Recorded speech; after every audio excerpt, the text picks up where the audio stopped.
अगर कोई हमारे हाथ से हमारी उंगलियां काटने की कोशिश करे या हमारी भुजाओं से हमारी हथेली काटने की कोशिश करे तो किस तरह का कष्ट होगा आपको। वही कष्ट पहुंचाया है चाइना ने हमें लद्दाख पर अपनी लालची नजरें गड़ा के, और वहां हमारी सीमा का एक एक इंच बचाते हुए हमारे 20 जवान शहीद हो गए हैं। क्या भूल पाएंगे आप उनकी माओं के आंसू, उनकी विधवाओं की चीखें और उनके बच्चों के दिए बलिदान को?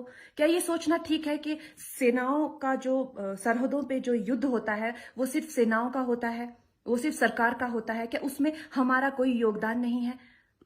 क्या हम भूल गए वो वक्त जब महात्मा गांधी जी ने कहा था अगर अंग्रेजों की रीढ़ तोड़नी है भारत में तो उनके बनाए हुए हर उत्पादन का बहिष्कार करना पड़ेगा?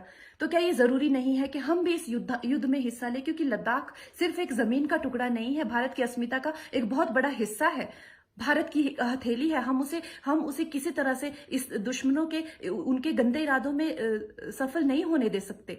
तो क्या हम लोगों को इसमें हिस्सा नहीं लेना चाहिए कि जो चाइनीज जितनी भी गुड्स हैं, जितने भी उनके प्रोडक्ट्स हैं, जिन भी कंपनीज में उन्होंने इन्वेस्ट किया हुआ है, उनसे उनको रिटर्न्स आते हैं, रेवेन्यूज आते हैं, ऑर्गेनाइजेशंस है, उन सब का बहिष्कार करें ताकि वो उस संपत्ति से जो यहां से इंडिया से इकट्ठी करके जाते हैं उस संपत्ति से हथियार खरीद के हमारे सैनिकों के सीने छन्नी करते हैं। तो क्या हम इस युद्ध में हम चाइना का साथ दे सकते हैं? आप बताइए।